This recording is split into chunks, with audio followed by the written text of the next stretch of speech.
السلام علیکم ورحمۃ اللہ وبرکاتہ۔ عزیز طلبہ، اللہ تعالیٰ کی ذات سے امید ہے کہ آپ سب خیریت سے ہوں گے اور گزشتہ کام مکمل کر لیا ہوگا۔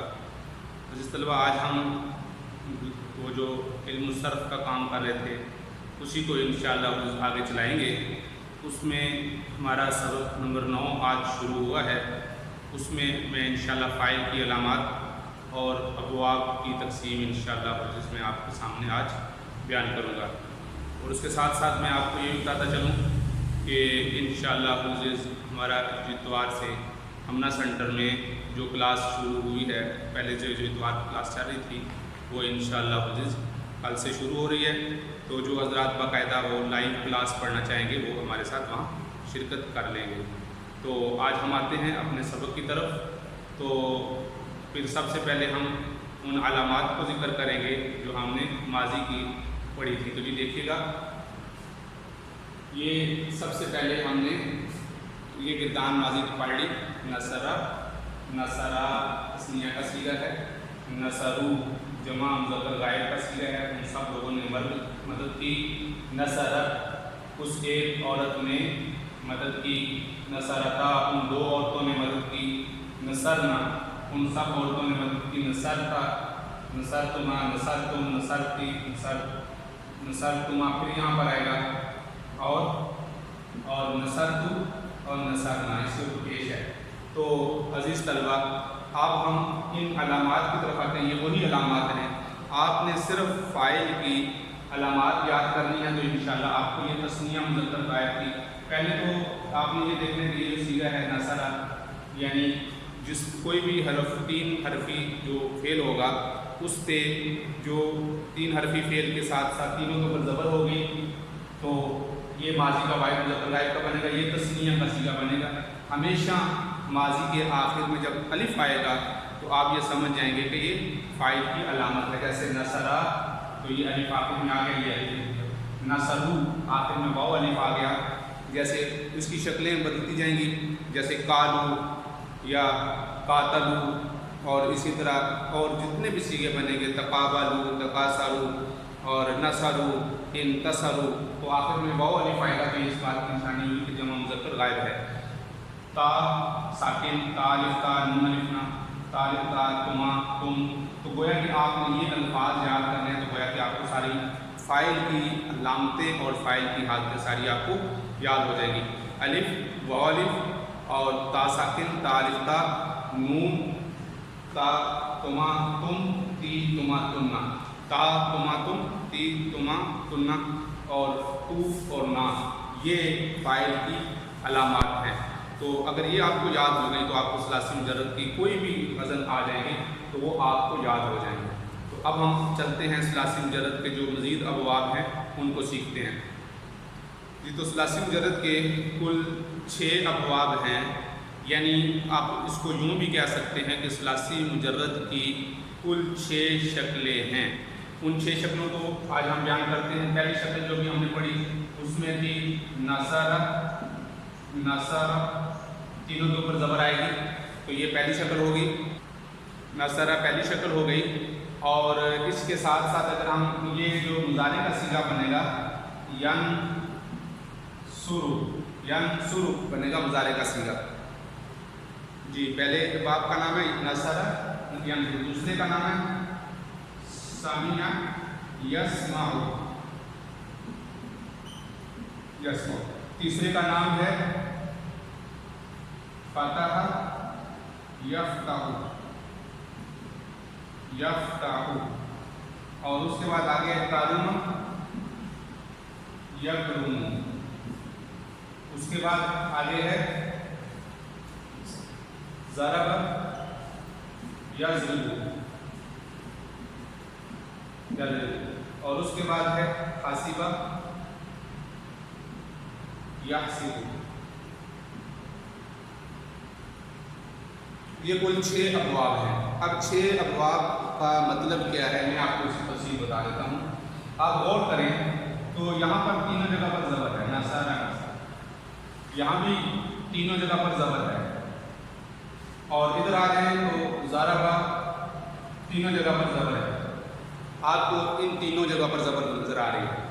تو گویا کہ جس کی ماضی میں تینوں حرفوں پہ زبر ہوگی اس کے مضارع کی آگے 3 شکلیں بن سکتی ہیں۔ دیکھیے جیسے اب اس کو ہم فعال، اب تینوں جگہ پر زبر ہے، تو اب ہم پہلے جو مضارع ہے اس کو دیکھتے ہیں۔ ہم پہلے جو مضارع کی شکل بنے گی ینصر، یفعل۔ دوسری جو شکل بن رہی ہے یہاں پر دیکھیں فتح، یفتح، یفعل۔ اور تیسری جو شکل بن رہی ہے وہ بن رہی ہے ضرب، یضرب، یفعل۔ اب یہ غور کریں تو ماضی کا جو صیغہ ہے، اب غور کریں ماضی کا صیغہ جو فعالہ کے وزن پر ہے، فا عین لام تینوں پہ جو زبر ہے، تو جب ہم مضارع میں آئیں گے تو مضارع میں اس پر پیش بھی آ سکتی ہے اور مضارع میں اس پر زبر بھی آ سکتی ہے اور زیر بھی آ سکتی ہے۔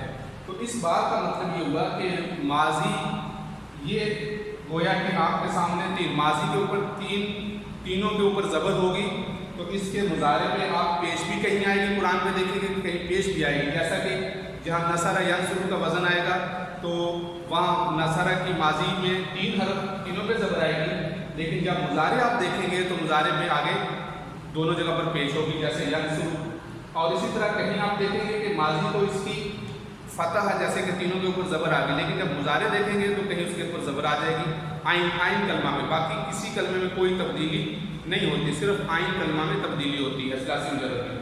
اور یہاں دیکھیں گے ضرب یضرب میں تو ماضی تو وہی ہے، تینوں کے اوپر زبر ہے، لیکن جب مضارع میں آئیں گے تو یہاں پر مضارع میں آپ کو زیر نظر آئے گی۔ تو گویا کہ ماضی کے اوپر اگر تینوں حروف پر زبر ہوگی تو مضارع میں عین کلمہ پہ زیر بھی ہو سکتی ہے، زبر بھی ہو سکتی ہے اور پیش بھی ہو سکتی ہے۔ بہرحال اس میں ترجمہ میں کوئی فرق نہیں پڑتا، صرف ماضی کی شکلیں یہ بتا دی گئی ہیں کہ یہ ماضی کے ساتھ مضارع کی یہ شکل بھی آ سکتی ہے، ماضی کے ساتھ مضارع کی یہ شکل بھی آ سکتی ہے۔ ماضی کی یہ شکل ہوگی تو مضارع کی یہ شکل بھی آ سکتی ہے، ماضی کی یہ شکل ہوگی تو یفعل، یعنی عین کے اوپر پیش بھی آ سکتی ہے، زبر بھی آ سکتی ہے اور زیر بھی آ سکتی ہے۔ یہ 3 فرق بتائے ہیں۔ اس کے بعد اگر ہم دیکھتے ہیں اگر زیر یا پیش آئے تو اس کا کیا طریقہ ہے وہ بھی ہم دیکھ لیتے ہیں۔ اب دیکھتے ہیں کہ فاعلہ جب یہ آتا ہے تو اس کی کتنی شکلیں بنتی ہیں؟ اس کی 2 شکلیں بنتی ہیں، یفعل۔ اب یعنی ماضی کے اوپر جب زیر آ جائے گی تو اس کے اوپر مضارع کے اوپر یہاں پر عین کلمے کے اوپر زبر بھی آ سکتی ہے، فاعلہ یفعل۔ اور اسی طرح حسیبہ یحسب، یفعل، تو یفعل بھی آ سکتا ہے اور یفعل بھی آ سکتا ہے۔ تو گویا کہ ماضی کے زیر جب درمیانے کلمے پہ زیر آئے گی تو اس کی یہ شکلیں بنے گی، جیسا کہ ہم نے اس میں پڑھا تھا۔ اب تیسری شکل ہے فعول، یفعل۔ تو گویا کہ جب پیش ہوگی ماضی میں تو یہاں اس کے ساتھ، تو گویا کہ اب ہم نے 3 چیزیں سیکھ لی۔ ایک تو یہ سیکھ لیا کہ ماضی کے کلمے کے اوپر جب تینوں کے اوپر زبر ہوگی، ماضی کے تینوں کلموں پہ زبر ہوگی تو اس کے مضارع کی تینوں شکلیں بن سکتی ہیں، عین پر زیر بھی آ سکتی ہے، زبر بھی آ سکتی ہے اور پیش بھی آ سکتی ہے۔ جب ماضی کے عین کلمہ کے اوپر عین کلمہ پہ زیر ہوگی تو اس کی 2 شکلیں بنے گی، اور اگر پیش ہوگی تو صرف مضارع کی 1 شکل بنے گی۔ اور قرآن مجید میں سب سے زیادہ تعداد قرآن مجید میں اس وزن کی ہے، فا عین لام کی سب سے زیادہ شکل ہے۔ کیوں؟ اس لیے کہ نصر کا جو باب ہے یعنی نصر ینصر وہ بھی اسی وزن پر آتا ہے، اور اسی طرح ضرب یضرب یہ بھی اس کی ماضی کی فا عین کے وزن پر آتی ہے، اور اسی طرح فتح یفتح اس کی ماضی کے اوپر بھی تینوں کلمے آتے ہیں، اس لیے سب سے زیادہ تعداد ماضی کی اس شکل میں ہے۔